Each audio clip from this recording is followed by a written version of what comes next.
Some failed municipality under the previous leadership of the ANC and the current one, especially Kwakwati, Ward 16. We want to fix it and we want to do it working with our people. Our chances look very high and we stand a very good chance. Our people are happy to receive the economic freedom fighters. But you will know that we don't exist just for vote. We exist to conscientize our people on the ground. So if we convert 2-3 people to believe in the message of economic freedom, with that will be a big achievement for us. But we're going to put up a good fight. You can already see here, we don't want people from outside this ward. We're only dealing with people from this ward. Mr. Malema, you spoke a lot about your safety, especially given the utterances that were made by Mr. Trump. We see also an increased number of security. Are you really fearful for your life? And secondly, just to speak about how do those utterances by Mr. Trump, how do they affect the EFF, especially going into the local government elections? Well, I'm not fearful. As a revolutionary, part of being killed is one of those honors you must wear with pride. But I'm not going to be reckless.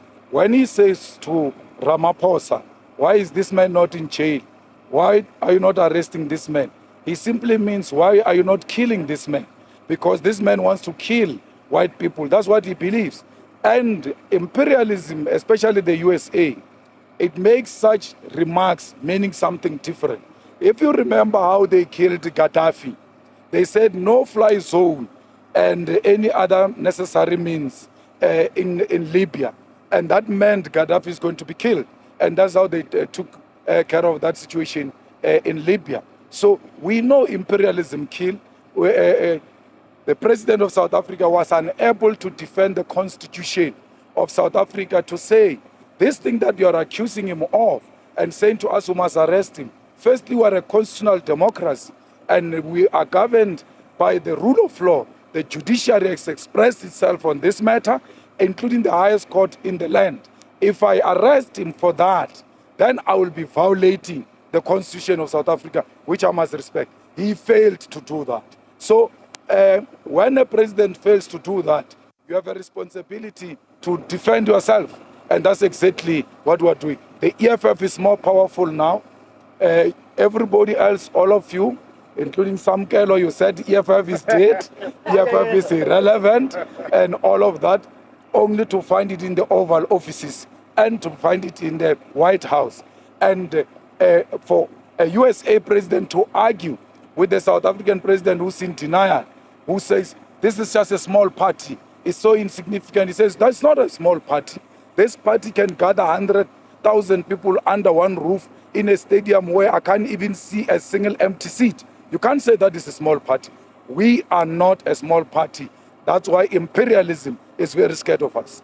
Mr. Malema, how did you feel when you saw those videos of yourself being beamed at the Oval Office with President Ramaphosa, particularly noting the historical nature of Kill the Poor, Kill the Farmer song with the Constitutional Court judgment?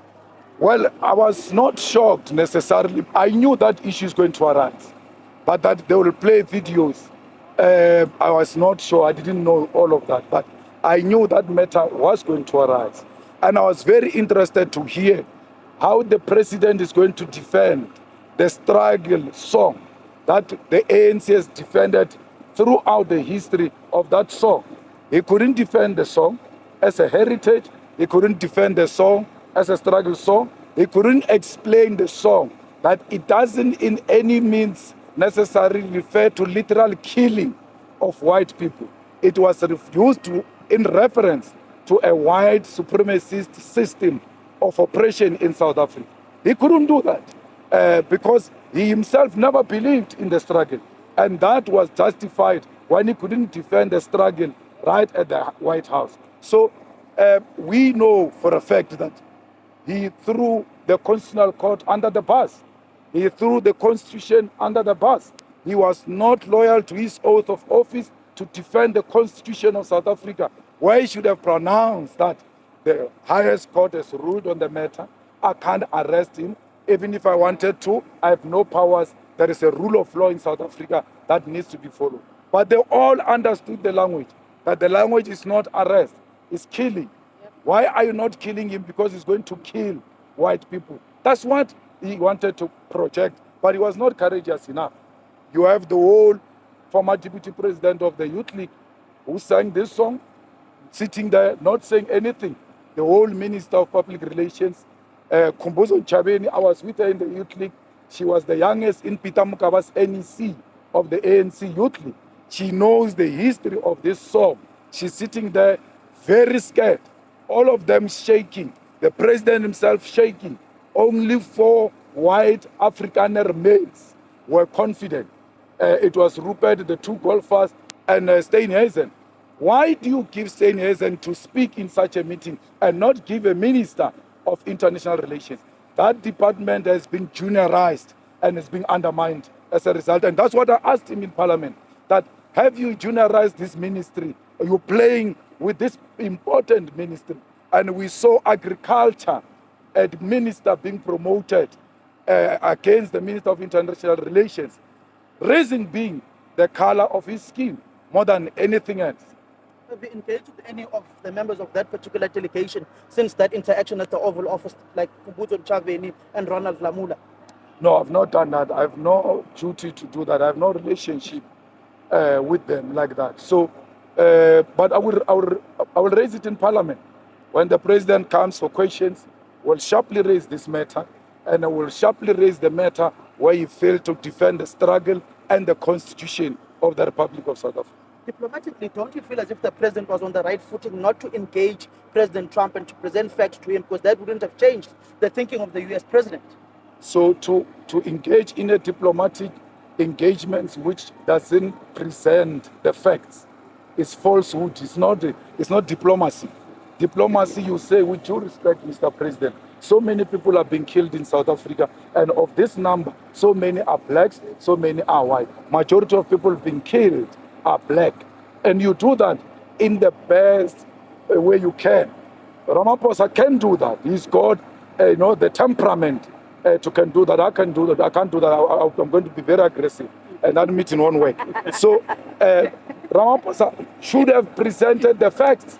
Look, he goes to Oval Office 2 days or a day after they released the crime stats, which means Ramaphosa was sitting there knowing the crime stats in South Africa. He still doesn't say, but this is not a true reflection. And then, what kind of diplomacy? Samkel is this one where you are shown a picture of another country and they say it's your country, and you are saying, no, if I clarify, it's going to be offensive diplomatically. Those are facts. Diplomacy never meant that. The truth must not be told, facts must not be put on the table. Anyone who has not made a follow-up after that press conference, they will never know that there are no mass graves of white people in South Africa. Our president was there. He has to be. The Minister of Intelligence, Kumbuzo Chabeni, was there. She's got all the intelligence information they required. That's why she was there, to say there are no mass graves of white people. There is no genocide. Even this video you are showing me is not South Africa. Because I asked a question. Oh, is this South Africa? Where's this? I don't know, but you must outrightly say, no, it's not South Africa. Because South Africa has got no place for mass graves of white people, and there's no genocide. But that is not the issue. We all know what the issue is. The issue is Israel. The issue is to push back South Africa on Israel, on Russia. The issue is to impose Starlink without following the necessary empowerment laws of South Africa.